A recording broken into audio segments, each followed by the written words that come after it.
Hello, writers in Internet Land. Nice to see you guys. Welcome to Friday Night Writes. I'm Beck Lieber, your host. Sorry about the delay. I got everything set up. I got my thing going.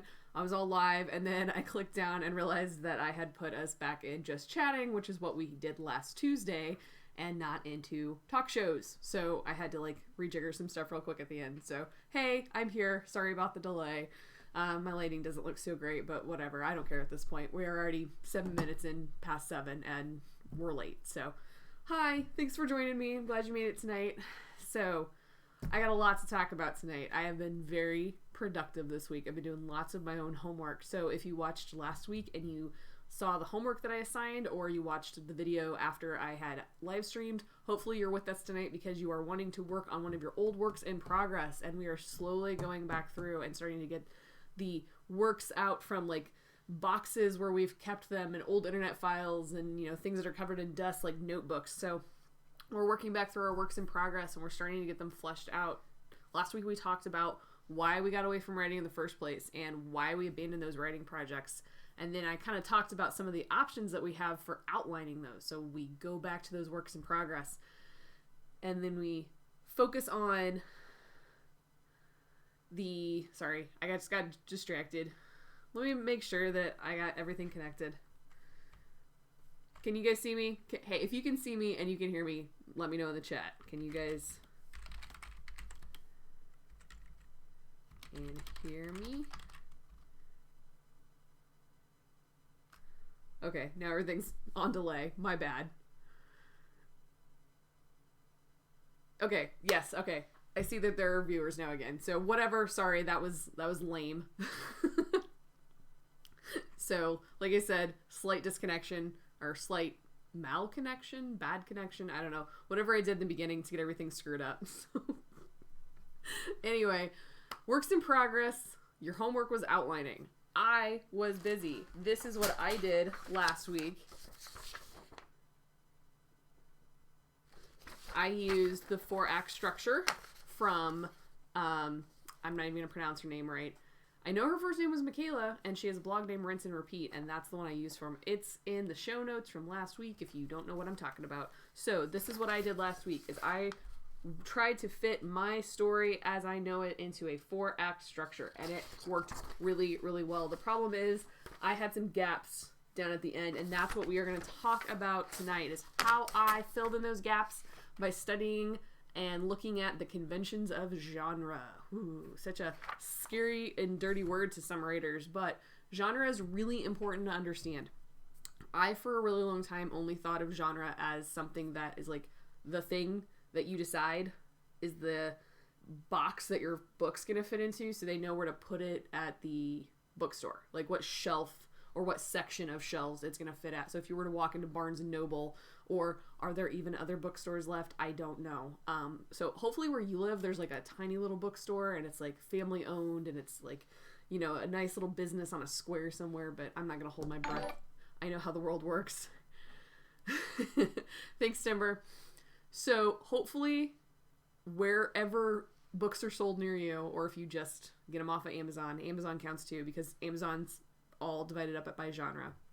Whatever the tag is, if you were to search urban fantasy or, romance or whatever, I don't know other ones because I only read specific genres, so I don't really care about the other ones.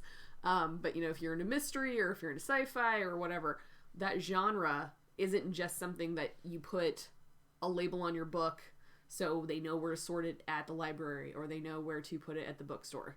So tonight we're going to talk about why genre is important. And if you're one of those people that writes very literary books and you're like, oh god, I don't write genre, I don't use formulaic things to write my novels. Well, first off, you're on the wrong channel because we do. Second, none of that's true. It's not formulaic and it's not pandering and it's none of those things. It's a really easy way to plot a book. So that's what we're going to talk about tonight. So what I did is I went through and looked at her 4-act structure, which is basically, from what I understand, the 3-act structure with the middle broken into 2 parts. And so when she broke the middle into 2 parts, she realized that the first act and the second act were their own arcs, and the story arc that you would write throughout the whole story, starting with the world, and then the inciting incident, and then the way that they respond to the inciting incident, and then the escalation that takes it up to the climax, and then eventually the resolution, she arced through each individual act rather than the whole story itself. So she realized that there was a way that you could do that. So that's the first thing I did, is I sat down and made sure that if I was going to have 4 acts in my story, that there would be an individual arc for each act, and that actually worked out really well. And that's how I kind of realized that I've been writing in 4-act structure without realizing it, trying to squeeze it into 3 acts, and it wasn't working. So that's why one of the problems I was having, and I was really struggling for a while. So this was my starting point for this week, which is why it was important to do homework.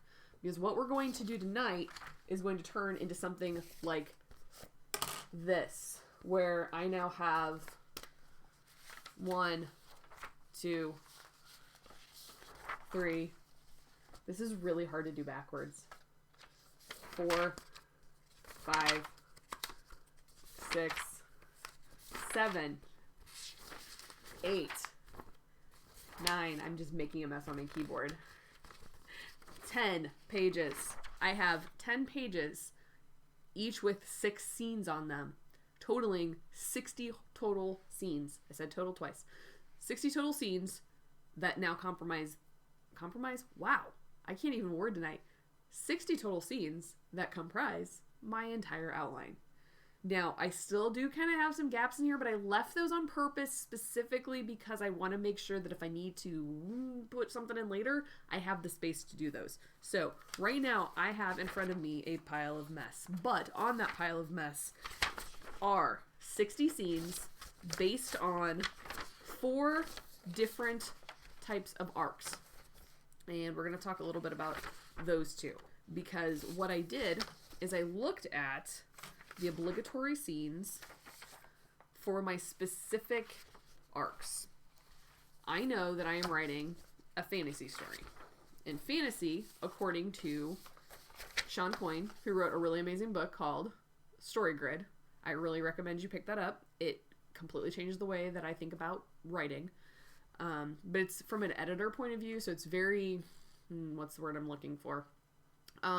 It's not going to have, like, if you are one of those types of people that like to get books writing books because you can get, like, methods and strategies and do writing practice, and there's different techniques and things like that. It's not one of those books. It really gets down to the nitty-gritty of the structure of story in a way that I've never seen other books do, where I have bought other books and I've bought plotting workbooks that help me figure it out, but nothing was as freeform and yet at the same time so specific as Story Grid by Sean Coyne. So you can check that out. There's some links in the show notes for tonight, or maybe it was last week, I can't remember, that specifically go to his, it's got to be this week because we're talking about convention. So there are some that are going to link to Story Grid website, and from there you can do some exploring. But the reason I have 60 scenes is because I started with 32 and expanded on them. So let's go back to how I went from this to this. Sorry, I'm not good with a camera, and I'm off center because my name tag's on the side. I need a producer. I really need somebody else in this room with me to help, because I just look like a hot mess all the time. So, how did I go from a 4-act structure with 5 elements, maybe points? I don't know what you'd call them. Whatever these guys are over here. There's 5 of them in each. So it's, like I said, status quo, inciting incident, response, escalation, and decision for each of the 4 acts. I knew the bones of what I wanted to do. I knew that I wanted to create a specific arc to points in a story that I've had planned for a long time. I didn't quite know where they were going to fall in the story yet. I just knew that I had them planned. And I knew that they were going to be turning points because they were things where the character could not go back from. Like, things that were going to happen at these points were either going to be so bad, or things were going to change so fundamentally in her life that she was not going to be able to go back to the way things were. So I knew that I had some pinch points or turning points or whatever you want to call them. Different writers. And story theorists have different terminology for those, but knowing I had those, I knew that those turning points were where my character was going to make a decision, which is the bottom of each, with the exception of the last page, which is where I have my gap, because there are some extra scenes there. She included different things on the last act because that's your end of your story. Your conclusion is going to be way different than the first 3 that came before it, because you're ending. You have to have some kind of resolution. And so because of that, she added a couple extra scenes to make sure that she had everything wrapped up.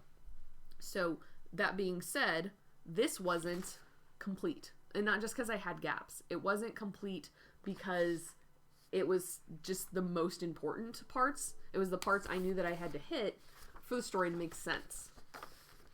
This didn't cover any of the other characters that might have a role in the story. So it didn't really talk about the antagonist. It didn't really talk about the supporting characters and the role that they're going to play. It only laid out how the story, if I was like an omniscient narrator, could view, like, how I'd view the story. Okay, so if I was watching from a distance, like if I was in a movie or something like that. But that isn't all of my story. So that's why I went to look at the different types of arcs that I would want to include, because I know that I'm going to need more than just my main character, Verity. So Verity is going to have her own arc. But because it's fantasy, because it's got some moral ideas in it, because it's got some, questioning of society in it, it's going to have more than just, like, she goes on an adventure. So I used Sean Coyne's, sorry, if you hear sneezing in the background, that's Rigby. That's my cat. I used Sean Coyne's book, and I used his website. Oh, yep, there's my buddy. You guys can see him in the background. He wants to be on TV desperately, clearly.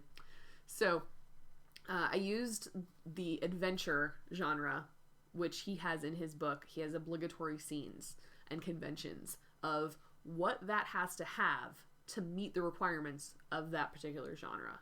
And using that and other story, Timber just saw the kitty. Seeing that and knowing that I was also going to have a romance through line, and I was going to have an antagonist through line, and there were going to be, subplots and things like that. I had to figure out what types of story I was telling. So, using that, let's jump to what is genre. And like I said, I'm not talking about the type of genre where you go to the bookstore and this is the section I'm in, okay? Yes, that is a component of it.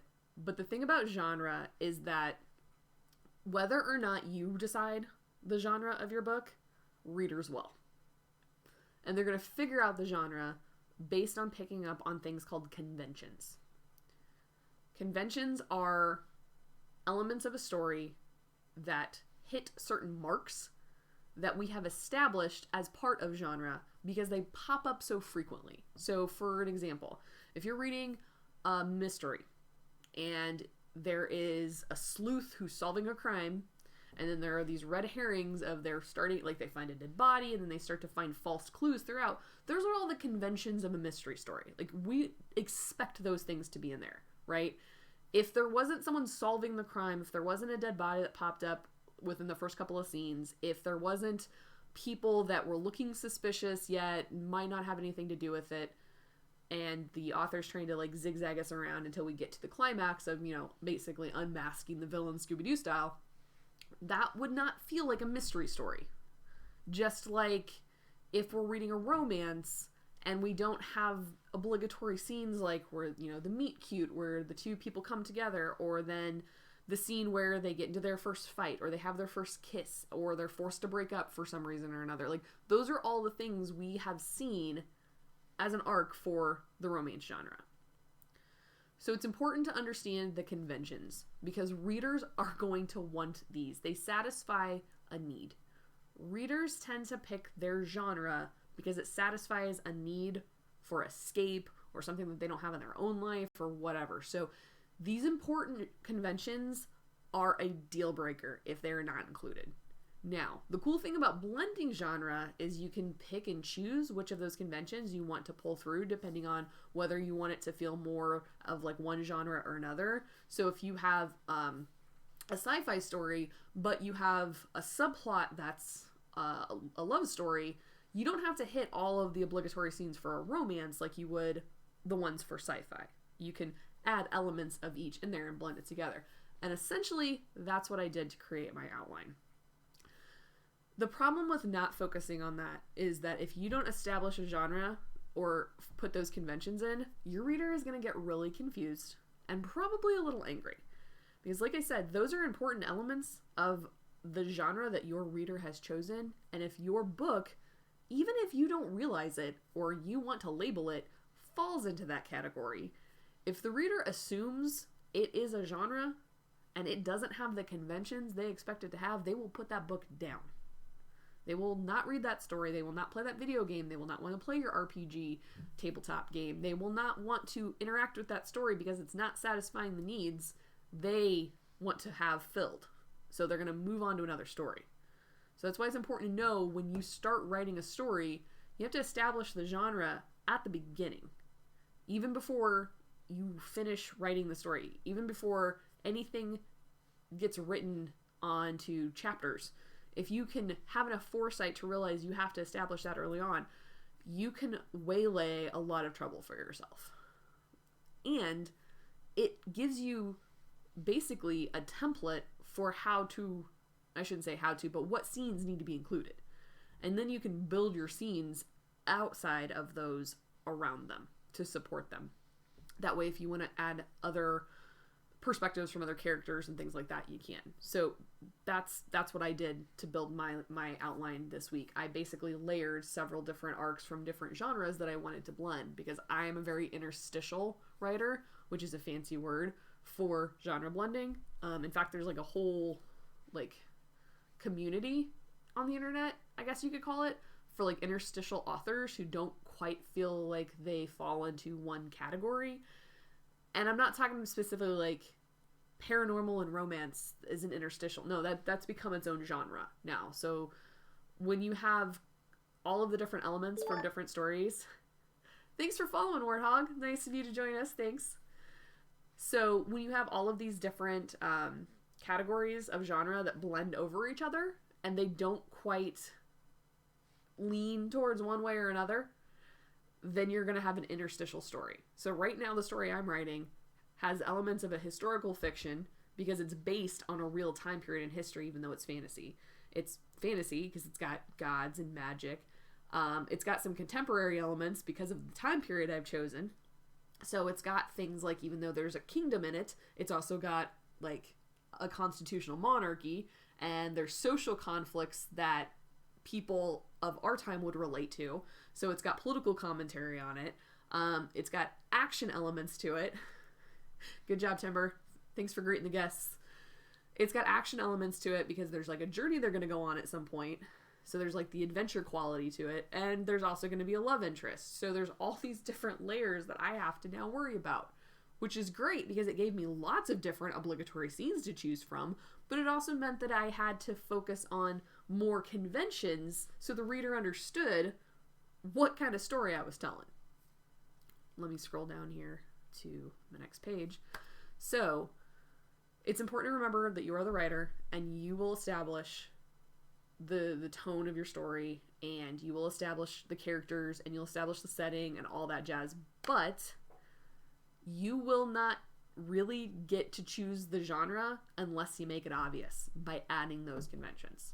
Because a reader who doesn't have the parameters of the conventions is going to make their own decision, okay? Which is why we have people on Twitter that'll get on there and argue all day about what kind of story you really wanted to tell, you know? That's why we have people on Twitter right now that are up in arms and trying to talk about how they're creating a specific love through line for Elsa on Frozen right now. Like, there's a huge argument that clearly she is a gay character and that they should be writing an arc for that because the readers can see it. The conventions are there.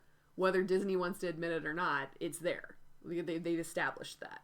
And so when you don't come out and say, this is what I want you to see, this is the product I'm giving you, readers will take it upon themselves and make their own assumptions. And that's where it gets dangerous, because then your message is getting misinterpreted. So lay out what you want from the get-go. All right, so question 2. Now that we know what genre is, we have to establish what type of plot we're writing for our stories. And that's why I've included a link to a free PDF brought to you by Writer's Digest, which is a great magazine. If you have the cash to get it, I suggest you do. I can't remember if it's every month or if it's quarterly. I want to lean towards it's quarterly. I think I got one every 3 months. And I had it for a couple of years, and I really like it. Writer's Digest has really good stuff in it. And they cover everything from, like, the editing perspective to, you know, newbie writers to more professional writers to all that jazz. So I really liked them. I just kind of got to the point where I started to feel like I was getting the same stuff a lot, because they have certain magazines that come out certain times of the year based on, like, okay, it's like, now it's time for social media and marketing, or this time of year it's like for editing or whatever. So I just kind of felt like once I had gotten a couple of years worth, I was starting to see the same articles.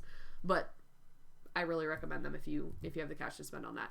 But they have a book by a guy whose last name is Tobias, and he put out what was called 20 Master Plots. Now, you could make an argument that there's only one plot, and it's a character wants something, they try to get it. Or there have been people who have argued that there are as many as like 36 different base plots, that every story in the world falls into that category. Other people have made the argument for 9. Other people have made the argument for 7. I like this particular book and the 20 plots because they're not like action, science fiction. They're not genre based. They're specifically the type of plot that you see when it's character driven. Like if the character's making choices rather than ones that you might have seen that are genre based. And going through that, there were 3 different types of plot that my story could have fallen into. So if you want to go to the show notes now, it's linked in there. It's 20 master plots. It pulls up on a PDF on the internet. So if you want to see what I'm talking about now, it might be kind of helpful. So the 3 plots that mine fell under with the Master Plots book were Discovery, Rivalry, and Descension, I think is what it's called. Yeah, Ascension and Descension.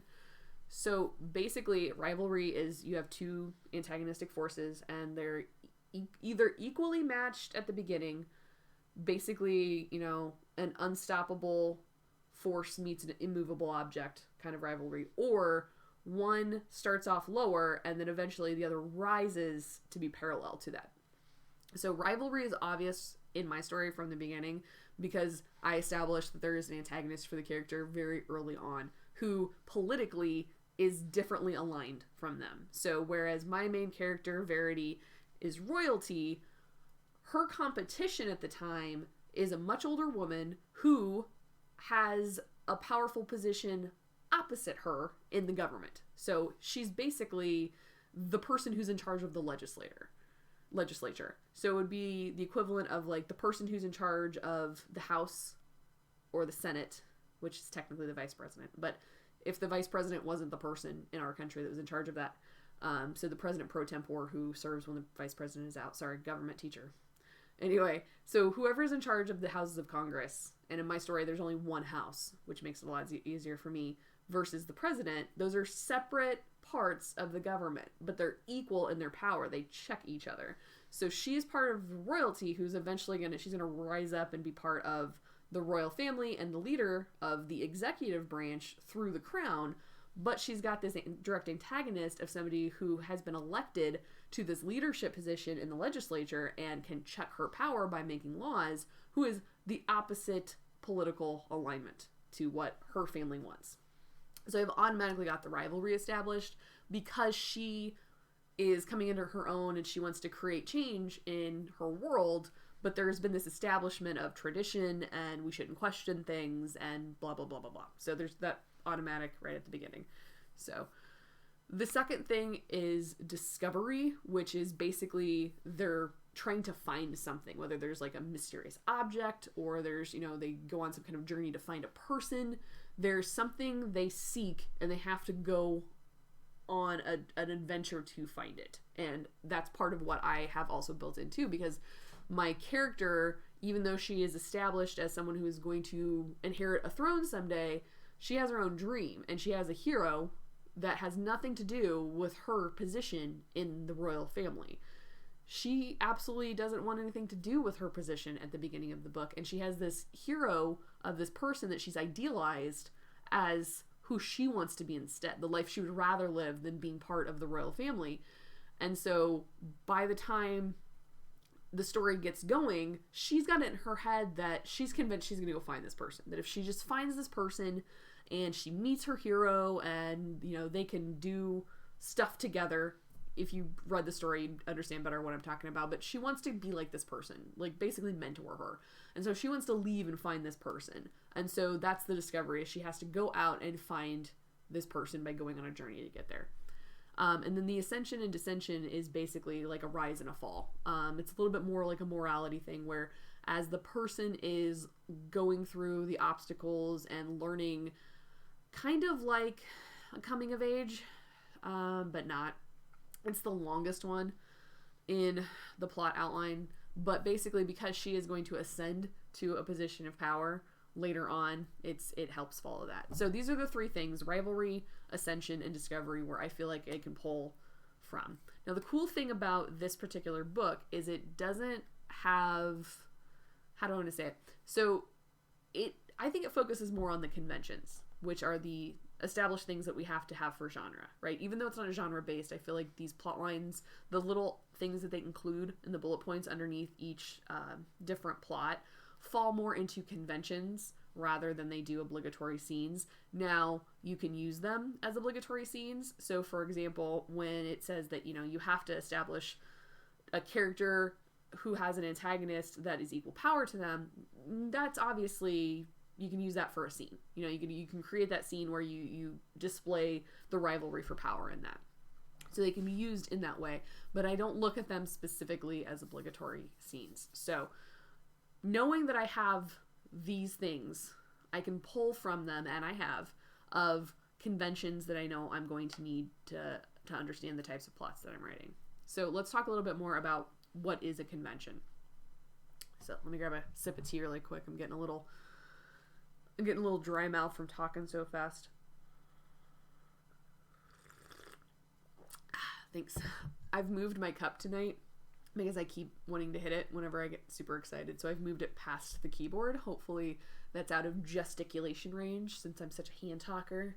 I'm not even Italian, but I don't know where that comes from. But I like to talk with my hands a lot. So I've moved it out of smacking range because that's been a problem every single time I've streamed. So, what is a convention? I have pulled from Sean Coyne's website specifically what he describes as a convention and what is an obligatory scene, because they're not the same thing. A lot of people confuse them, but they're not. So, what is a convention? A convention is an element in the story that must be there on the expectations based on the genre, or the reader will be confused, unsettled, or bored. Without them, your story won't work. Conventions, unlike obligatory scenes, are specific requirements for a story's characters or methods of advancing the plot. They can be turning points and implemented in any order. So basically, I like to look at them as conventions are the things that set up the foundations of the story and set up the stakes. So you know that at some point, your character is going to have to make a specific choice. Based on the type of genre, it's going to be a different choice. So if you're writing a romance story, you're obviously going to, the main character is probably going to have to make a choice between what she wants and the person she wants. So if it's, like one of the Hallmark movies you see, it's always like this independent woman who is like overworked and wants to have a career, but then love finds her and she has to make a choice. Like, why, she couldn't possibly live in a world where she could have both. That's crazy. So if you have to have the character make a choice in that story, if it's a romance, she's going to have to make a choice between who she wants and what she wants, versus if it's a story that has a fantasy element to it, you might have to make a choice based on good and evil or morality. And maybe if it has to do with magic or using something like that, it's going to, maybe towards the light or towards the darkness or whatever. So the conventions can still be there regardless of what type of genre is, but the type of genre is going to force you to organize the convention around the reader expectation. The elements of the story that define genre as specific, such as red herrings and murder mysteries, hate to love and romance, or a defined hero and villain in action. So obviously when we watch movies like Die Hard, it's very easy to see who the villain is in that, okay? So actually that's a perfect example because I want to use Alan Rickman again. So in Die Hard, Alan Rickman is the defined bad guy, right? In Harry Potter, Alan Rickman is not so defined as a bad guy. We get the impression he's a bad guy because that's what J.K. Rowling wants us to think. But really, in real life, he's more of a gray character. We find out that by the 7th book, he made good choices and bad choices. He wasn't just a staunch villain. And so when we create ambiguity like that, we're not defining specifically who the bad guy is. So it's important to understand what the expectation is for your specific story. Okay? So now, what is an obligatory scene? Coyne describes obligatory scenes as a must-have for paying off those reader expectations. So the conventions that you set up earlier in the story, that is something that is like a payoff. Okay? You set it up to knock it down later. The reader will see promises written in the story, whether you mean to or not. So if you hint at something, or you are writing in a way that leads up to something, or makes it seem like you're building to an end outcome later on, and you don't pay that off, that's another surefire way to get a person to stop reading your book. And then they'll stop in the worst way possible, where they throw the book across the room because they're pissed because they thought you were doing one thing when clearly you had no intention to do that, or you completely missed the mark and didn't do it properly. So it's important to know that if you're going to set something up, even as like a false narrative, so like a red herring in a murder mystery, you obviously have to establish that is not the murderer, or whatever you use to direct the idea in a murder mystery to get the reader thinking that you're on this line of thought. You have to establish that it's clearly not the line of thought, it was this instead. So an obligatory scene is what you use to pay off that reader expectation.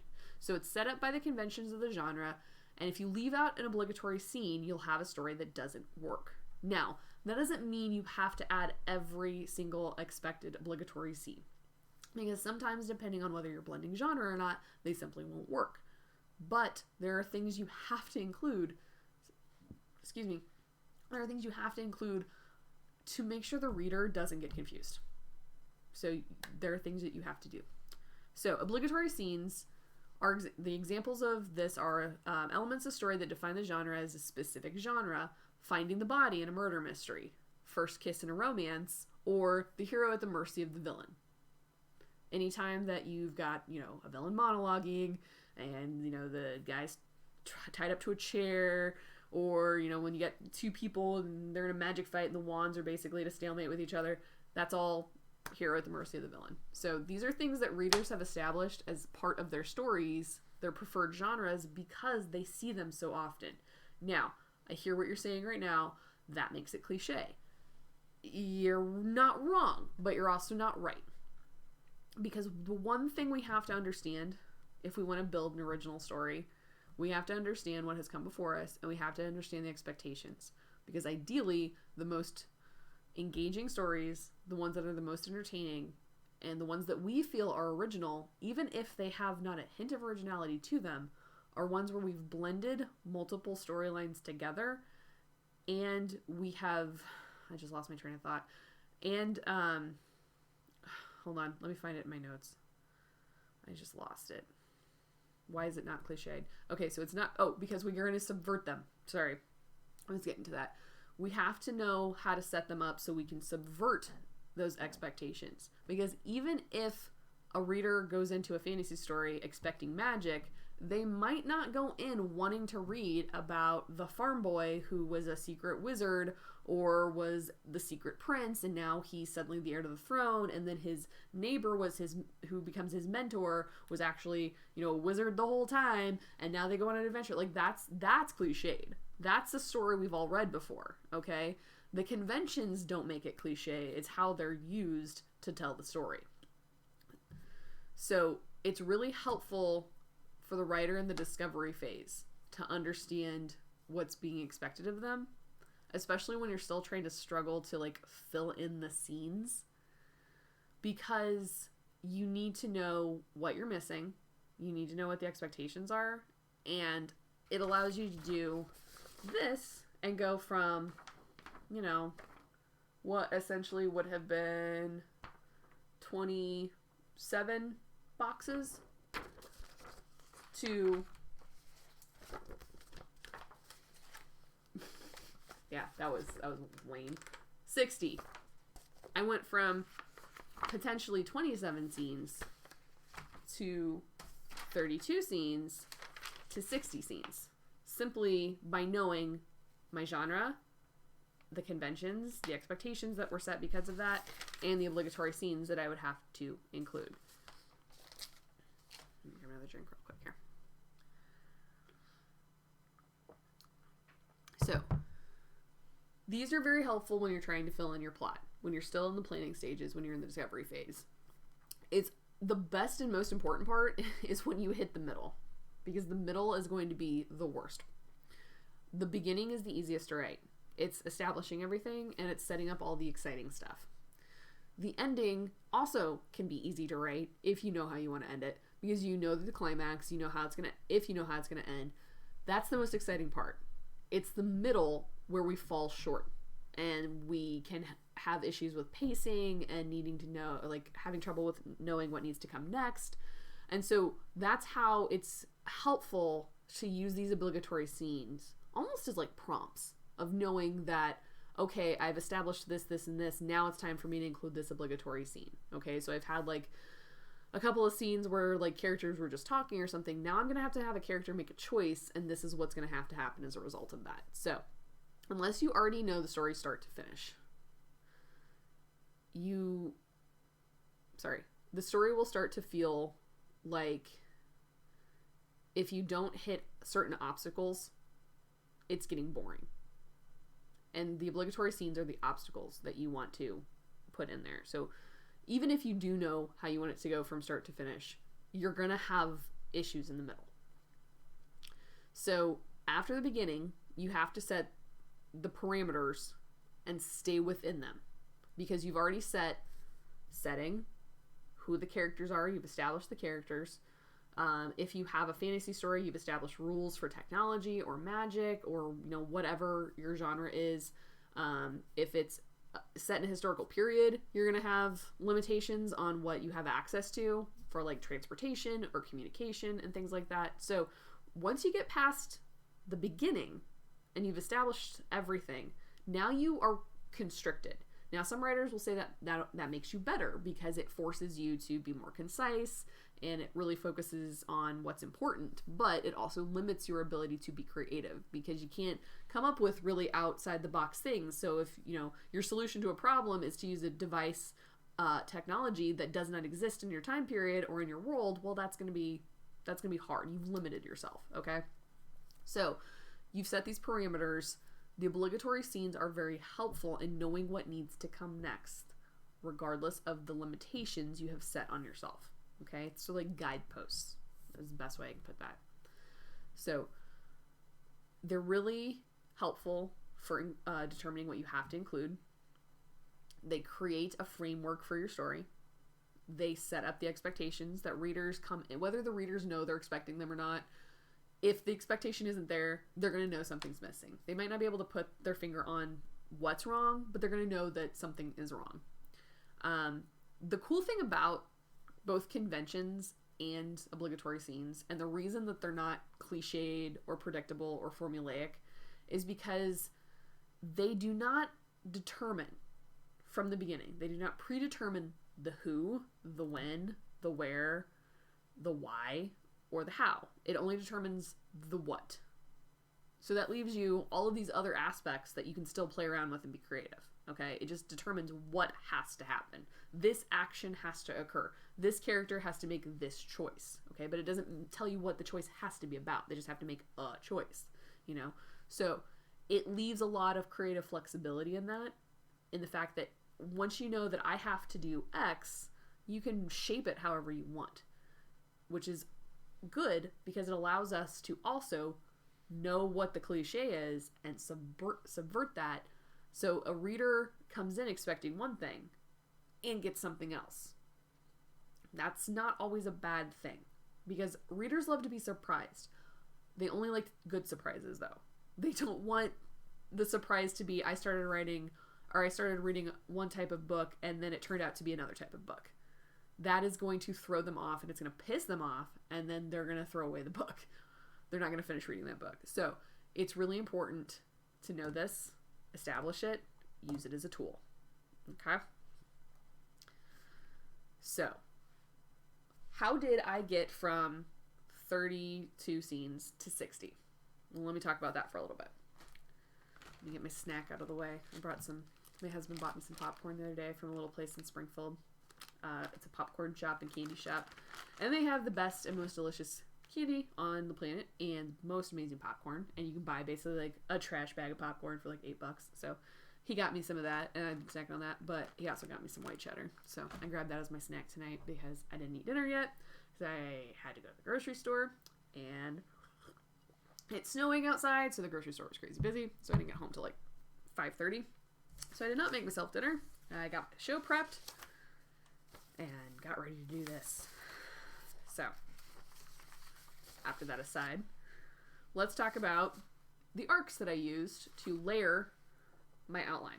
Okay, so the first one I mentioned earlier is, and I know this is tiny and you guys aren't going to see it, this is basically I just want a prop.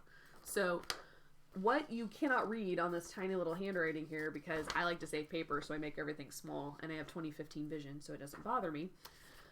I printed off from Sean Coyne's website the obligatory scenes of the action genre. And the dots here are the obligatory scenes, and then this was basically, so you want to write an action story. These are what you need. And so the bottom parts are more like the conventions, and the top ones are more like the obligatory scenes. So things that would fall into the action category. Also, that adventure falls under that too. So like action/adventure. You know, having an inciting incident where a life-threatening attack by the antagonist or the environment. The attack can be causal, or coincidental. A protagonist discovers or gains the understanding of what the antagonist wants. A protagonist gains an unexpected ally. The climatic and central event of an action story where the protagonist is at the mercy of the antagonist, which is something that I included as one of our examples earlier. So basically, this set up the first act, the second act, and the third act. I'm not using that, so I had to break that up further. But one of the important things that I took from this is that in the first act, you establish supporting characters. And I started thinking about, I have a lot of characters in my story.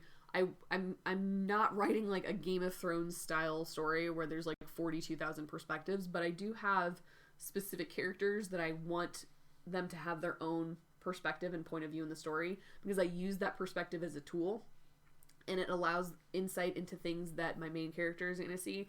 Because one of the things that frustrated me so much about Harry Potter, I don't mind reading from multiple perspectives, especially if it's established early on that there are going to be multiple viewpoints, and it's not head hopping. If the different chapters establish that I'm in the head of another character, that doesn't bother me at all. And I've always written like that. And I think the reason that doesn't bother me is because I'm used to watching movies as a kid. Those were the first stories that I fell in love with. And that's essentially what you do, is you're in the perspective of all these different characters, depending on, you know, what movie it is. And you think about a heist movie, like Ocean's 11, I mean, at one point, you see the viewpoint of 11 different characters, if not more, including Tess and Andy Garcia's character, I can't remember. So you have the viewpoint and you get to see from all these different characters. And I think that really colored how I wanted to write my stories when I got around to writing them. I hated that Harry Potter was one person perspective because it made everything so much longer and harder. That's why in the last couple of books, she had to go out of her way and include books within books. And that's why Hermione has things like the, the storybook, which I now cannot remember the name of, the Tales of the Beetle Bard. Thankfully, it's right above my head. So, Tales of the Beetle Bard and all of the history books from Matilda Bagshot and things like that she's reading, and Dumbledore's book when Rita Skeeter comes out and writes the articles, and like those are all things she had to include because of the limited perspective, that she had to tell this backstory, or she had to tell the perspective of other characters, but she had to do it in a way that Harry was going to see it, which she often used as Hermione is the tool for that, because Hermione was the character reading the book or reading the article or whatever. To me, it's just so much easier to just let Hermione's perspective be shown. In fact, I could make a whole argument for why Hermione Granger and the 7 following books would have been a lot better story, but I digress. That's just my personal opinion. So anyway, I write from multiple perspectives. So I knew that one of the things that I was going to have to do is those characters aren't going to have a complete arc. They're not going to go through the process of change, all of them. Some of them are going to be round but static. They might not make a change by the end of the story. They might still very much be the same character they started off with. Now they might experience obstacles, or they might experience setbacks and subtle changes to their personality, or their way of decision making might happen. But for the most part, they start off the same way they end. That does not mean that they don't have scenes, though. So because of that, because I'm going to use them to see the perspective of different things occurring in the story, I'm going to have to establish scenes for them. So right off the bat, I knew, even though there wasn't going to be a complete arc, that many of the scenes, outside of the ones that I was writing for the main storyline of Verity, were going to be based on other characters. So what I did is I just established, anytime that I wrote this other scene in my handy dandy graphic organizer, because I'm a teacher and I make these things all the time, anytime that I was going to have a different arc for a different character, I shouldn't even call it an arc, just a different scene for a different character, I put S for support. Because the other arcs all have their own names. So like when I was using from the action scenes, the obligatory scenes of the action genre, I would mark those as action, so I knew that that was the action genre. If I was pulling from the other one, which I talked about last week, The Virgin's Promise, which is semi-based on, it's like a heroic structure. So for those of you who are used to the hero's journey, or are used to the heroine's journey, which is a separate heroic arc, this is an argument that the female perspective in a heroic type story is different because of the gender expectations and the things that make, especially in a fantasy story, which is where we tend to see the epic heroic structure, because of the way that society had been structured, girls experienced the transition and change and ascension differently than boys did. So what happened was that just happened to like super appropriately align with what I wanted to write in my story, because the whole thing about the Virgin's Promise is that she has one identity, but all of society expects her to have this other identity. And so in the heroic structure, it's the identity of the hero that becomes the worthwhile thing. He is the one that saves the kingdom or whatever. And he is worshipped as a hero because of who he is. Whereas in The Virgin's Promise, it's that this girl is trying to fit into a society that she does not fit into. And it's only by her self-actualization of accepting who she is and being willing to sacrifice the comforts of life, if that does not fit with what she wants out of life, then the world becomes a better place because of that. So there are 1, 2, 3, 4, 5, 6, 7, 8, 9, 10, 11, 12, 13 obligatory scenes just in that arc right there. So we start off very much like we do in a fantasy story. We start with the dependent world, the place where the character starts, the status quo. And it talks about how she conforms to society, and, then an opportunity to shine arises, and then suddenly she realizes that she likes the opportunity. She likes the taste of this new life that she's created for herself, and so she clings to that, and she creates her own world where she can be who she wants. And it's this dynamic, this duality of her being who she is in secret while she continues to be part of society. And that really meshed well with the story that I wanted to write. So eventually, you know, obviously she gets caught and she's going to have to make a choice between the life she has and the life she wants. And then eventually she makes that choice. She chooses her freedom, or she chooses what she wants, and she goes with it. And then she's kind of like lost in the woods. Well, eventually, you know, something happens. They accept her as she is. And then eventually she comes back to society and they embrace her. And it's the embracing, what's the proper word for that? Anyway, when she is embraced as herself, rather than the idealized notion of what society wants her to be, she makes everything better. Like, the world is better. They refer to it as the kingdom is brighter because of that. And so that really meshed well. So I knew all of these 13 scenes I was going to have to work in.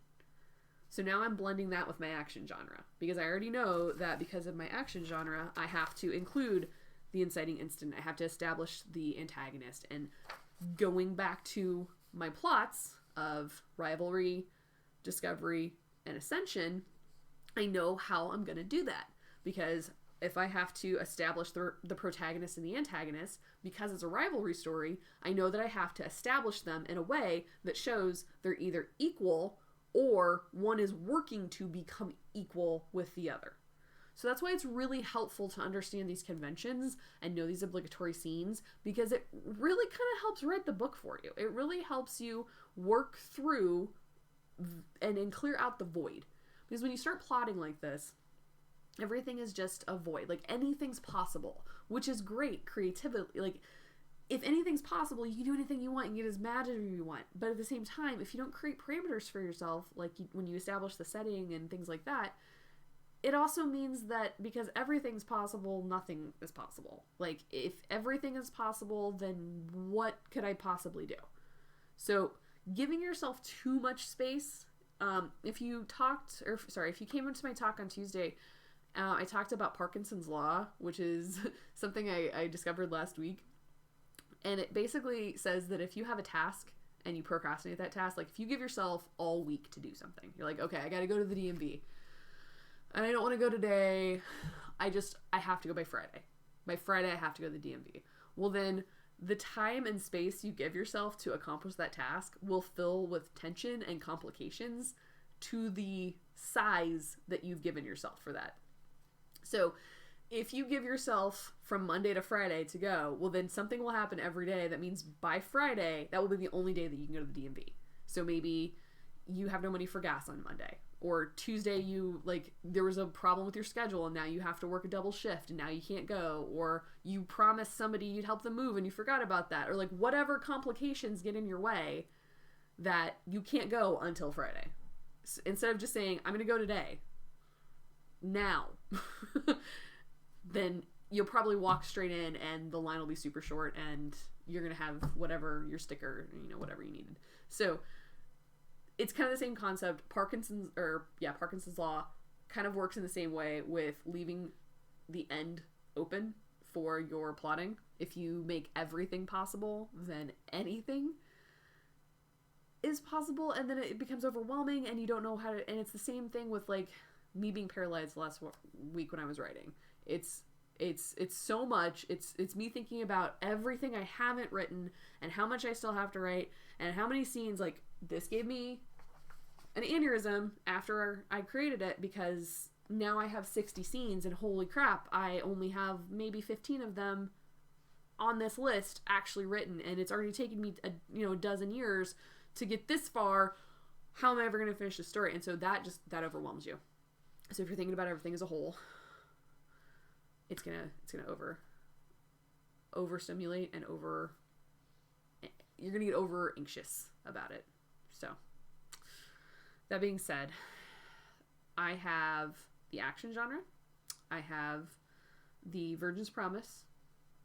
So I've got these two things. So right off the bat, I have 13 scenes I need to include from this. I have 1, 2, 3, 4, 5, 6, 7, 8, 9 from the action genre, including things like, introduce supporting characters. So that's other scenes that I can add. layer in the romance on top of that. And there's 5 obligatory scenes for most romance. I'm sure there's more than that, but the list I found had 5, and I liked that because it's a subplot. So I don't really want it to be overwhelming. So the lovers meet, the confession of love, the first kiss or some intimate moment between the two of them, the eventual breakup, and then when they come back together and love is proven and like they're together forever or whatever. So I knew that there were 5 things I would have to layer in on that. So that gets me up to, so I was at 9 for action, and I was at 13 for the Virgin's Promise, and now I've got another 5, so 9 plus 13.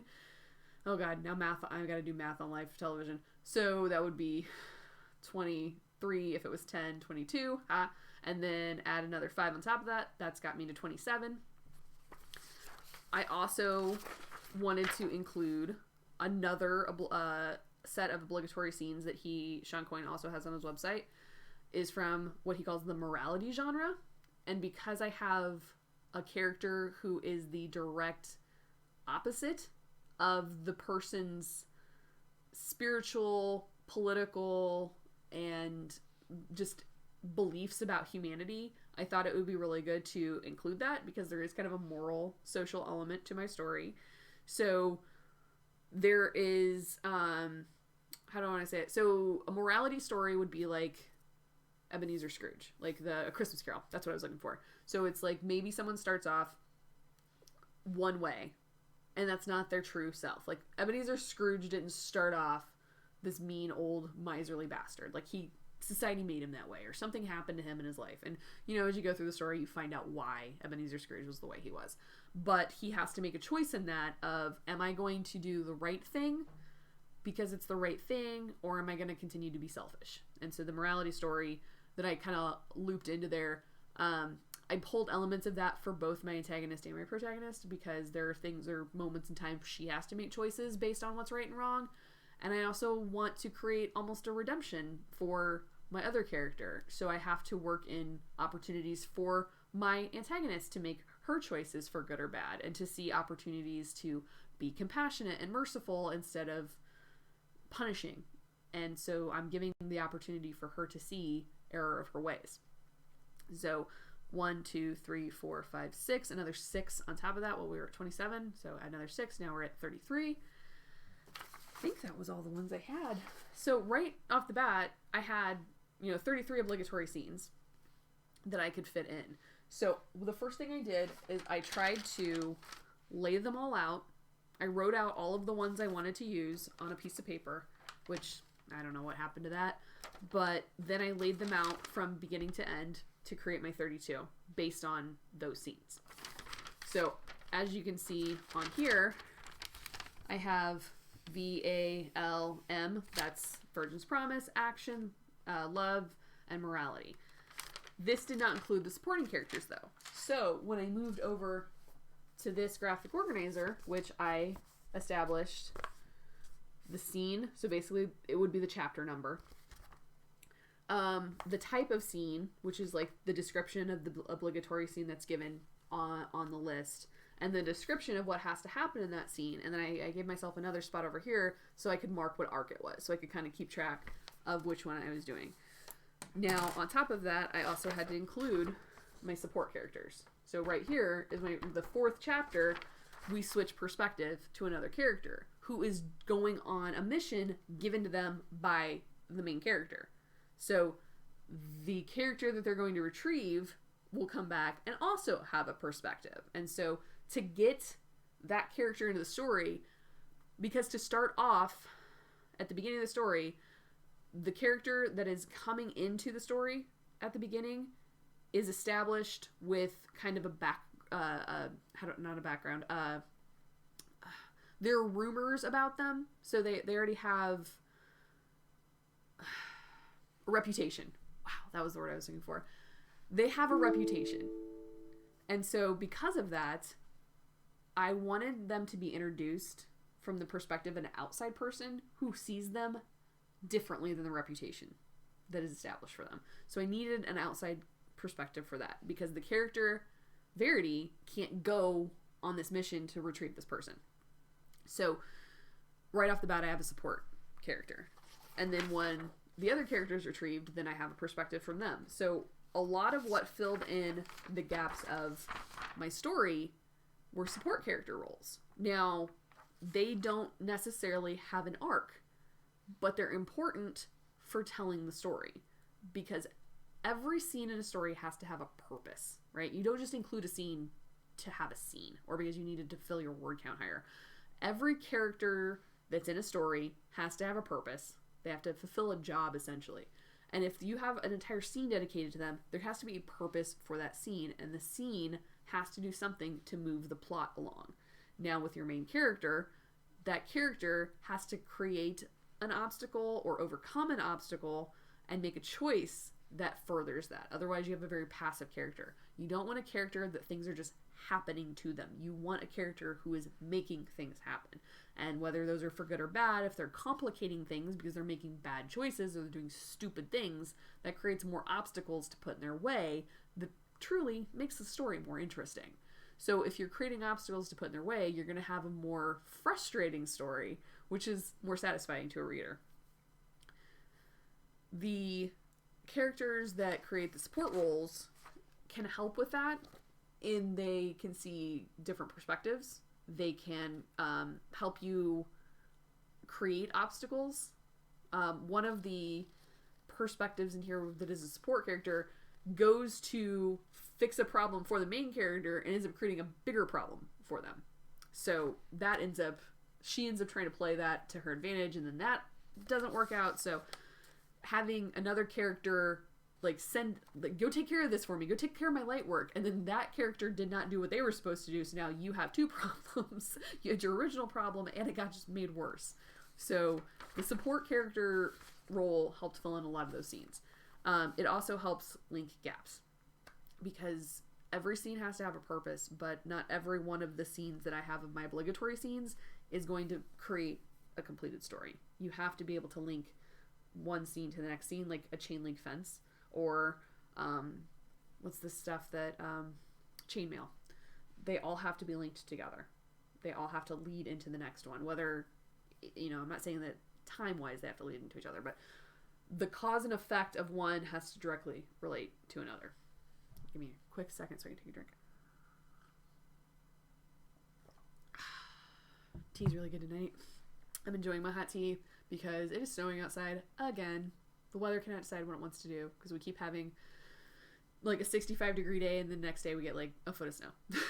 It's not really that much snow, but it's a lot of snow. And it's ridiculous that Illinois weather in the winter has just become this nonsense of it. Right now, the last couple of years, the weather in Illinois in winter is low-key. It just does what it wants, and it doesn't care. So I really wish it would just get its shit together and decide whether it wants to be winter or it wants to be spring. Because by the time spring gets here, it'll decide it wants to be winter, and then we'll have, cold weather up until April. So that's frustrating. And then everything will melt, and then we'll get flooding, because that's what happens in Illinois. So, I digress. How are y'all doing tonight, guys? I'm going to take a quick break. I'll go back to what I was talking about here in a second, because I want to talk about the villain arc that I have set up. So let's see how's Timber been doing in chat for me. Let me get a quick look over here. All right. Oh, Kit. I see Kit's in here tonight. Sorry, I didn't catch you earlier. Hi, Kit. It's good to see you, man. Oh, we've been having all kinds of people pop in the last couple of sessions. It's been nice. A lot of authors. I may or may not have gotten trolled last time. I'm not sure, because the person that was watching last time and gave me their Instagram and told me that they were an actual author has not responded. So I don't know if I'm getting trolled or not. We'll see about that. We'll see if anything happens. But I'm glad to have Kit back. What are you eating for dinner? I'm hungry. Wyatt, my husband, doesn't get off until 11, and on Fridays I try to wait a little longer so when I make dinner he can actually have some of it too, and it'd be reasonably warm and still fresh-ish, so he doesn't have to microwave it. So, Kit, you should tell me what you're eating for dinner, and if it's good. And did you make it yourself, or did you order it? Ah, man. It's been a long week. I've been doing so much at work. Got meetings coming up. Been trying to get stuff prepped for the show. Shenanigans in Washington. It's just been all craziness. All kinds of craziness. So, let me know how you guys are doing. Okay, so back to what I was saying. we have established sorry, I'm stretching my legs. I've been sitting for a while. We have established the arc for action, the arc for the Virgin's Promise, and the arc for morality and love. We have established that there will be support characters that have their own scenes. The other thing I have to include on that, which isn't quite a support character, is the antagonist. Because I'm writing multiple perspectives, I do want the perspective of the antagonist and the other character attached to the antagonist, because it's a multi-layered antagonist kind of thing that I got going on. I want that perspective in the story because I'd really like to create a redemption for that character if possible. And so it's important to see their perspective because otherwise we won't see the change. If we're only seeing them through the lens of my main character who has an animosity towards them, it will be a lot harder for them to see the change unless they are the ones actively, they see something that's out of character for them, and then they're gonna have, like, my main character's gonna have to, like, really analyze, like, why did she do that? That's not out, like, that's out of her character. So I think it would be more interesting to see the character struggling to make the choice themselves rather than the main character coming along later and then analyzing or over-analyzing the decisions the antagonist made. So I have also worked in scenes where the antagonist is working towards being the antagonist. I don't really know how to describe it better than that. So just like the active role that she's playing and creating obstacles for my main character, or moments where she's second-guessing things and starting to wonder if, hey, another follow. Thanks, Minecraft waifu. Alright, cool. Thanks for the follow.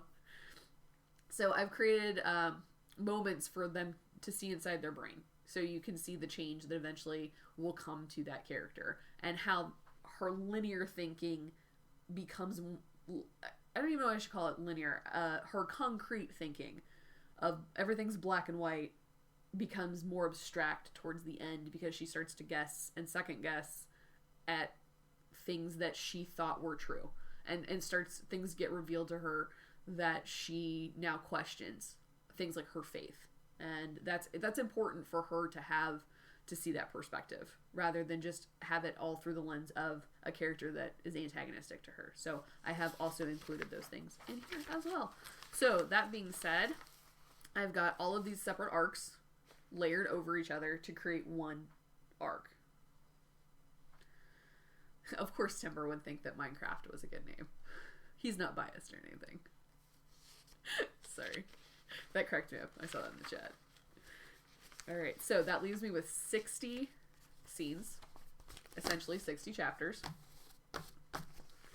Which means that if I use this, I have 15 of them completely written in chronological order. Another 2 that are typed that would fall somewhere later in the story. So that gives me 17 drafted chapters, leaving 43 to write. Now, I did some word math the other day. If you joined me on Tuesday, you got to hear about that. I have been challenging myself, and I reach out to you guys. I extend the invitation to join me on this. On Tuesday, was talking about how I'm tired of being paralyzed when I'm writing and being so overwhelmed by knowing that I need to write and not being able to, and it not really being writer's block, because clearly I have so many ideas. I have everything laid out that I want to write. It's not writer's block. It's writer's anxiety. I sit down to write and the words don't come. They get stuck inside somehow, and I overanalyze the quality of them. And once I start to think about, I'm not writing, then I start to think about, oh my god, I still have so much to write. I'm never going to get this written. It's taken me so long to get this much. How am I ever going to complete this? So I started looking up things about writer's anxiety. And a lot of the stuff that I found was really talking about like writing essays or academic performance and things like that. And that's not really what I wanted. But I did find a really good article. If you go to the show notes link for February, under Show Your Work for last Tuesday, there's a great article that talks about focusing small. And that's what I've been trying to do. I have been trying to think about what I'm doing in the moment. I guess it's almost like mindfulness, really. Instead of thinking about, oh my god, I have this long ass story that I gotta complete, it's tailoring it down to, I just have to write a paragraph, or I just have to write part of a scene, or I just have to write a chapter today. And so focusing on and using the accomplishment of just that task, of completing that task, or even just getting words on paper, has really changed my mindset when writing. And so the other thing I've been wanting to do is make sure that I'm consistently writing every day, even if it's just a small amount. So I decided to do some math the other day and figure out, I pulled the first 10 chapters that I have written on my story, because 10 is a nice easy number to divide by. And I averaged out the amount of words I have in the first 10, which comes somewhere between my shortest chapter was like 1,600-ish, and my longest chapter in the first 10 was 3,800-ish, so it averages out to like somewhere around 2,700. So I'm averaging 2,700 words per scene. If I were to apply that to every following scene, and I know it's an average, so it's obviously not going to be accurate, but if I were to average that for the rest of every chapter of the 43, I'd end up with a book that's like 168,000 words long. Now, to give you an idea what that length is like, let me point to the third from the top on the stack of Harry Potter, which is the Half-Blood Prince, because I have Cursed Child at the bottom of that. Half-Blood Prince is like 168,000 words. So we're talking about a book that's like, that thick. And as a first story, that seems insane. Because everything I've read is just like, don't write, War and Peace as your first outing. But whatever, I plan to self-publish anyway. Yeah, it depends on the genre. And you're right. The problem is, Kit, I'm not writing high fantasy, or at least I don't think it qualifies as high fantasy. So I'm not going to be able to pull the word count numbers that, oh gosh, what's his name? Hold on. I can't think of his name. Guy that wrote Game of Thrones. Help me out, Kit, if you know the name. Why can't I think of his name? The word count for epic fantasies are all, just call them George R.R. Martin, thank you. See, I always want, because it's J.R.R. Tolkien, and I'm sure that's where the R.R. comes from, is that he probably just stole that, but I always want to go and say J.R.R. Tolkien when I know that that's not who that is. He wrote Lord of the Rings and all of the subsequent books. So, anyway, I have no ambition to write a 200,000 word book and then continue to write 8 more 200,000 word books. In fact, part of the reason my story is going to be so long is because I kind of got this thing in my head, and I haven't let it go yet, that because of the last couple of years, we'll come back to that comment in a second, Kit. I just saw your last comment. We'll come back to that in a second. But I got this thing in my head a couple years ago when all of the YA novels were coming out, and these huge trilogies and quadrilogies, and Harry Potter has 7 books, and then now they're coming out with all of the Fantastic Beasts books and all of this stuff. I don't want to write a series. I really like the idea of being an author who writes one-shots. So creating really complex stories, but in one piece. Now, the only thing that would get me to write a series is I was a really big fan of the Sherry Priest series, and now I can't remember the series name itself, but the one that had was it Bone Crusher? No, it wasn't Bone Crusher. It was Bone something. But it was set in the Civil War in America, but it was like 10 years longer than the Civil War actually was because of all of the steampunk technology that had been incorporated. So they had like airships and poison gas and Gatling guns and things like that. Like all the things that got incorporated into technology and warfare later got incorporated during the Civil War, and it made the war last so much longer. But I really liked the way she did that series because each book was from a separate perspective from a different character.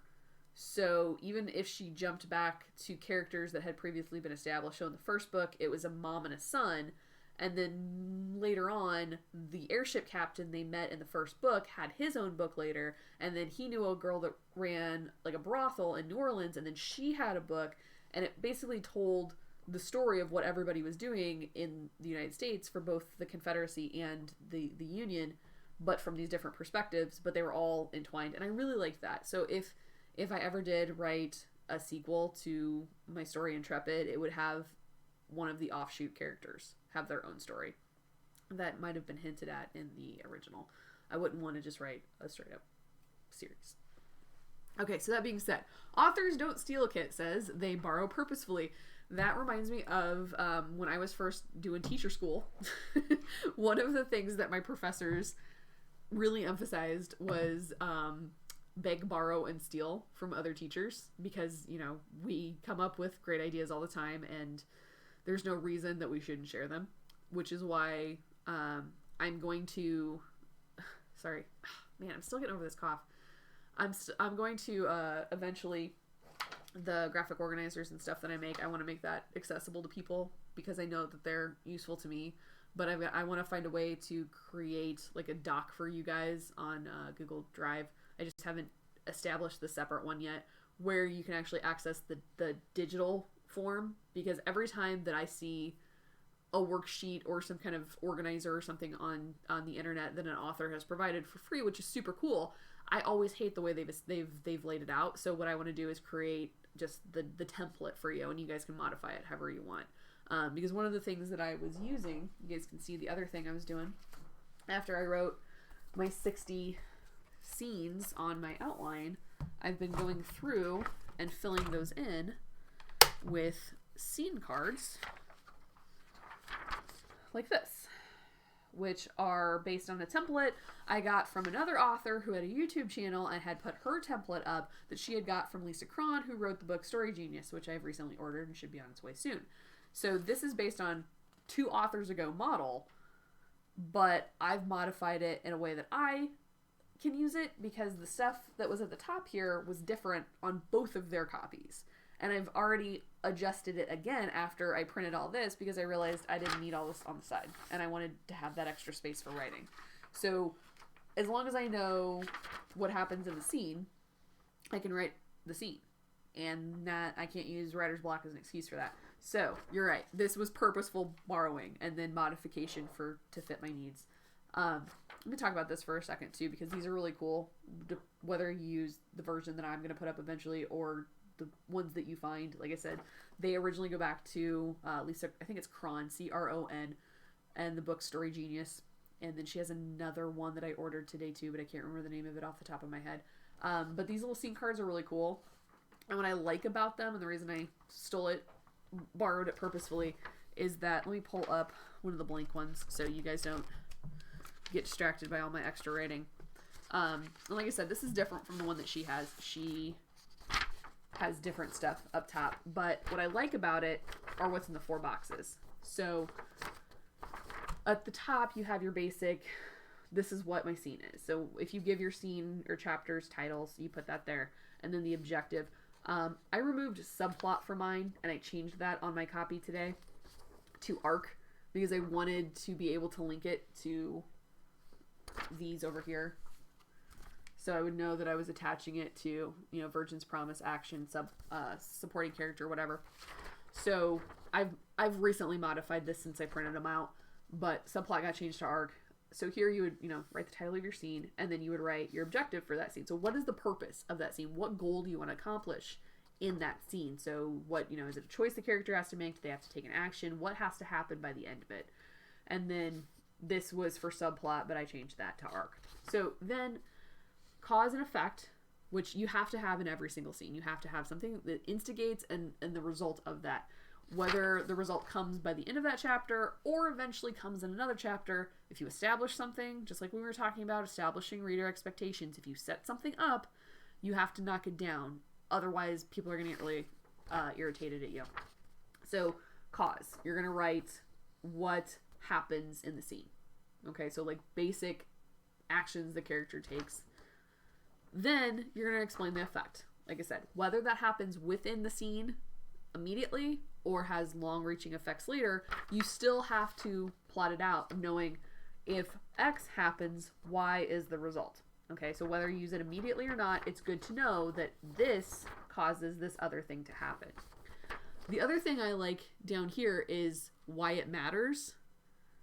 Why? Okay, what's the purpose of including it? Why does this scene have to happen? Because as we've said, every scene has to have a purpose. If you're not establishing a purpose, if it doesn't have an outcome, if it doesn't move the story along, it's useless. So why does this matter? Does it matter because of the emotional reaction of the character leading to the effect? Does it matter because it's going to create a problem down the line? Does it matter because somebody dies? Why does it matter? Then, a realization. The character should make a choice by the end of the chapter or the scene.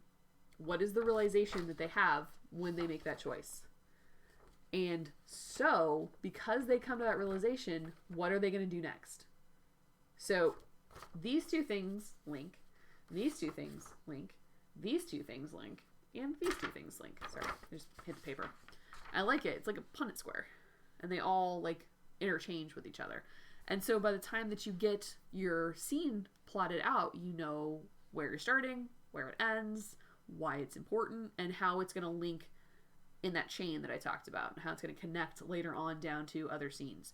So what I've started doing is going through and starting with the chapter immediately following the last chapter I have written, trying to plot out scene cards. So eventually, as I have time to sit down, I can flip through and just pull a scene at a time, which I can use in my daily writing, which I think I got totally distracted by something earlier because I remember talking about how I'm starting to try and write every single day.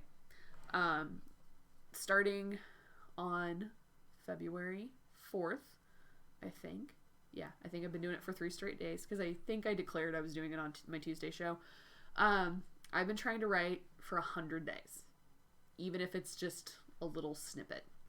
Because in the article I was reading about focusing on the small, it linked to, or somehow I got connected to another article, or maybe it's just something else I saw about writing anxiety, where another author was talking about writing 100 words a day, and versing that, like comparing and contrasting people who have like set word counts for the day. So some people write 100 words a day, some people want to get to 750, some people want to write 1,000. And one of the things that I did for my Tuesday show, and I don't think I actually mentioned it, even though I did the work for it, is one of the things that really made me feel better is I got curious and I wanted to look up the daily word counts of authors, like established authors. And I found several websites that had lists of people like Hemingway and Stephen King and, you know, the big name people that you're going to easily recognize. And I was astonished by how small their word count was per day. And I mean, if you look at The Stand by Stephen King, it's thousands of pages, and Stephen King's daily word count was like 2,000 words a day. Hemingway, I think, wrote like 500 words a day. I went through, and the other math that I did was I looked at the daily word count average of all of these famous authors. So I found one that had 39, and I took 2 out because Michael Crichton and another author who I didn't recognize the name of wrote like 10,000 words a day, and that's just insanity. I don't know who the hell can do that consistently. So I took out Michael Crichton and the other guy that wrote 10,000 words a day. And so most of them were somewhere between like 500 and 1,500 words. Or, sorry, between 3,000, so 500 and 3,000, and then I averaged that. And so I wasn't surprised to see that like my scenes for 2,700 words are that much further off than what like most authors write in a day. And that made me feel a lot better that working small will eventually like lead to something. When I was at a writer's conference in Peoria, Illinois last summer, there was a woman named Allie Pleiter who has written an entire book called The Chunky Method, and it's all about like knowing your word limit for the day and like when you have to stop or like when you start to lose steam and basing your word counts on that, and then, you know, doing the math and figuring out if I only can write 1,000 words a day before I decide my brain wants to quit, and then how long is it going to take me to write a 100,000 word book, you know? So I did a lot of math like that too. But the problem was with that of knowing that I have 60 of these that I have to complete, I started to get panicked again, and I started to fall into the same trap of, God, I have so many scenes I have to write. I'm never going to get this done, which was creating writer's anxiety. So instead of worrying about a daily word count or worrying about creating a chapter a day or, any of that, despite Parkinson's law, I, for right now, just to establish a consistent writing routine, which I have long since fallen out of, I am just committing to writing 100 words a day. Or, sorry, not 100 words a day, for 100 days. As many words as I can write. So, the last couple of days, I have been somewhere around like 350 words. And that's just because like during my lunch break at work, I've been able to like sit down and jot down some ideas and stuff like that. So the first day I did it, I did like 1,009 words because I had time to do it. I was at home. Last Monday we had off. And then I thought we were going to have a snow day on Thursday and we didn't end up having one. I was really bummed about that. So Monday I had lots of time. And even though it was kind of a struggle for me, I got 1,000 words out, which was really awesome. But following that, because I've worked every single day and I've been prepping for the show on Friday, I've only got somewhere between 250 and 350 words like a day. But just being in the process of writing every day, I'm already seeing that word count tick up, because the first one was like 265 and then it was like, okay, now we're up to a little bit above 300, and like today was like 375 or something like that. So I'm gradually working up, and having these scene cards is going to help that. Because I'm not going to be sitting there brainstorming while I write, which I think leads to a lot of my problem when I'm trying to write, is because I'm still discovery writing. So having all this stuff planned out, I think is going to be really helpful when it comes to actually putting words down, because I'm not going to have any excuses for why I can't write. It's all there. So anything that is stopping me is anxiety. And I'm going to try and combat that by writing every day and chunking it into like 20-minute blocks. Whenever I write, I listen to compilations on YouTube, and I have several like epic music channels that I listen to. OPI is one of my favorite ones. Thanks, Timber. So I listen to a lot of epic music, so I've actually been trying to coordinate playlists for like 20-minute long breaks, or if I'm listening to one of the really long epic compilations that's like hours long, I'll set a timer on my tablet that I use to control my TV with, because it's a smart TV. So I actually control YouTube from my tablet, and I play it through my TV for the audio. But I'll set like a timer for like 20 minutes, and I'll just see how much I can get in like 20 minutes. And then if I still feel like I have more to go, I'll set it. I'll take a break. I'll go to the bathroom. I'll get a refill on my tea. I'll let the dog out. I'll grab a snack or whatever. And then I'll set another timer for 20 minutes, go back and write again. The other day when I got 1,009 words, I think I did it twice, maybe 3 times. I don't remember. But I know that once I get going, once I'm in the flow state, I don't want to stop. So even if I take a break, I like rush through my break of like, okay, I gotta pee, and then I gotta get a drink, and then I gotta like, okay, go. So once I get through like the first 20 minutes, I know if I'm successful in those 20 minutes, I'm more likely to keep going another 20 minutes, and then maybe another 20 minutes after that, and my word count's gonna tick up. So I just have to get in the process of writing every day, so my brain juices are flowing, and the creativity is just something I tap into rather than something I have to force. So, a drink. Oh gosh. So I see that we got a couple people in the chat. And I'm just curious because I know Timber is starting to write a story. We were talking about that today, and Kit has sent me some stuff. So if there's anybody that wants to talk about like what they're working on, we could do that. I could assign your homework for this week. So I'm pretty much through all the stuff I wanted to talk about. I'm kind of bummed out. I feel like I'm getting through my material really fast, so I'm only getting like an hour and a half worth of stream. So if you guys are disappointed, thanks Warthog, thanks for hanging out. It's good chatting with you. So if you guys want to talk about anything specific to what we talked about tonight, or if you want to ask questions, or if you just want to chat, I'm cool with that. So, but I'm pretty much through everything that I wanted to talk about tonight with my obligatory scenes and my conventions, so definitely check those out if you don't know anything about them. I have included all the links to the story grid and to the specific lists of obligatory scenes. I tried to find genre specific ones and throw them in the show notes. I think what I'm going to end up doing now, because basically the homework I was going to assign you guys for this week was the homework I already did, was filling in the gaps of knowing what I needed and how the obligatory scenes were going to do that. So taking your outline that you started with, if you go through and do some examining based on your genre of the obligatory scenes that you're going to need and what different arcs you want to include. So if you want a romance arc, if you want a mystery arc, if you want an action arc, whatever you're going to need, first thing you need to figure out is what genres you're hitting. And then you need to figure out your conventions for those, and then the obligatory scenes. So hopefully you can use the links that I've provided for you to, at least as a starting point, to figure out what obligatory scenes you're going to need based on your genre. So looking at your conventions, what do you need to hit for genre? Like, what expectations do you know readers are going to have because you are writing in a specific genre? Or even if you don't realize it, which I know it's kind of hard for people that don't want to call their stuff genre, but it's just part and parcel, I think, for writing these days. Knowing what conventions you have to hit, or at least the majority of them, because you don't have to hit every single one of them. And then identify, what do I want to say next? Identify which scenes you've already outlined in your story that could work as one of the obligatory scenes. So look at the outline you currently have and figure out, okay, these are all the obligatory scenes from the 3 arcs of stories I need to include. Eliminate the obligatory scenes you've already written and check those off. And then use the remaining obligatory scenes as your filler. So what you haven't filled into the gaps so far. So if you are like me and you filled out a 4-act structure one and you had gaps, look at those obligatory scenes toward, like mine were toward the end. So if I looked toward the end of the obligatory scenes, I'm going to have some idea of what I have not satisfied for my story arc yet. So that's your homework for this week, is take your outline that you made last week, do your research for your conventions and your obligatory scenes, figure out which ones you've already hit, add the ones you need. Pop quiz on Friday.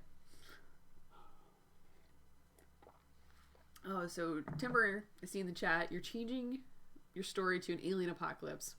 You're right, characters are more fun in an alien apocalypse.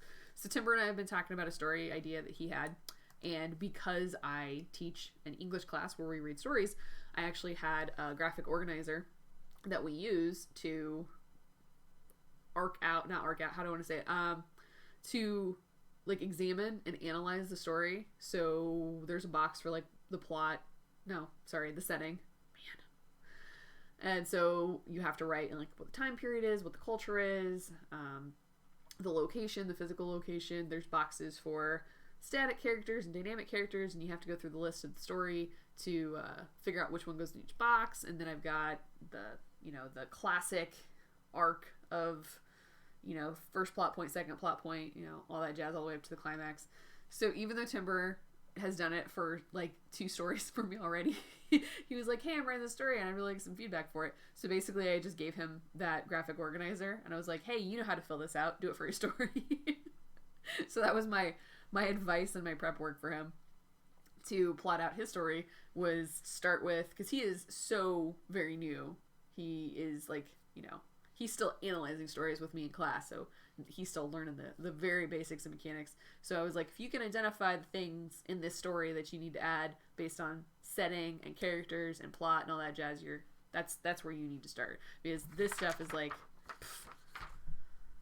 that's way more elevated than I want to foist on this poor boy at this point. So you're doing great, Timber. You're doing great. Oh my goodness. So, well, looks like chat's slowing down. I think I'm losing energy. I feel like I accomplished my task tonight. I've assigned your homework. So I think at this point, I'm going to skedaddle. You're welcome. I'm going to skedaddle, and I am going to go maybe fix the fire in my fireplace, because I think it's still snowing outside, and it's probably going to get cold tonight. So I'm going to go take care of that, and then I think I'm going to make myself some dinner, because it's almost 9 here, and my husband will be getting home soon, and I'm hungry, because I put you before my own physical needs tonight. After I got my groceries, I came straight home and got ready for the show instead of eating. So I'm going to go do that, because Kate got me all hungry talking about dinner. So thanks for joining us tonight. Make sure you do your homework. If you have a problem that you are hitting with your story that falls outside of what we're talking about here, and you have written yourself into a corner, or you're really struggling with a character, or like there's just something that isn't working in your story, but you don't quite have your finger on it, join us on Tuesdays for Show Your Work, and we can kind of break that down and look at what's going on. If you go to the button where it says submit on my page here on Twitch, you can submit a Google form that kind of talks about, hey, I'm writing this type of story, I have these types of characters, this is the problem I'm dealing with, and we can kind of analyze that hopefully together. I haven't had a submission yet, so I'm hoping that one of those is going to come in. Otherwise, I'm just going to have to keep coming up with topics for Tuesday like I have to do for Friday, and I'm really hoping for like Tuesday to be more of a collaborative space, and then Friday's more of a teaching space. So tell your friends, have them like come in with their writer problems, and we can kind of talk on Tuesdays, because that's where I really feel like the community is going to get built, is on Tuesdays, where we're all together and we're talking about, basically venting about our writerly problems. So tell your writer friends, bring them in on Tuesday. We can have a more debate chat of the problems that we can go on, because I really love to get to the point where I throw out a problem that an author's having, and then we all just kind of like throw out ideas for it, because that is the most fun. That's when I am the most energetic and enthused about writing, is when I am excited about somebody else's work, and that's when I get my best ideas. So I really hope that that's a point we can get to, but I know this is still early. It's like my second Friday stream. I think it's my fourth show altogether, so I still got a lot of ways to go. But thanks for joining me tonight. You guys stay safe, stay warm wherever you're at. Go grab a snack or something, or maybe head to bed, and get your homework done for next week. So if I don't see you on Tuesday, I'll see you Friday. Thanks for joining me tonight, guys.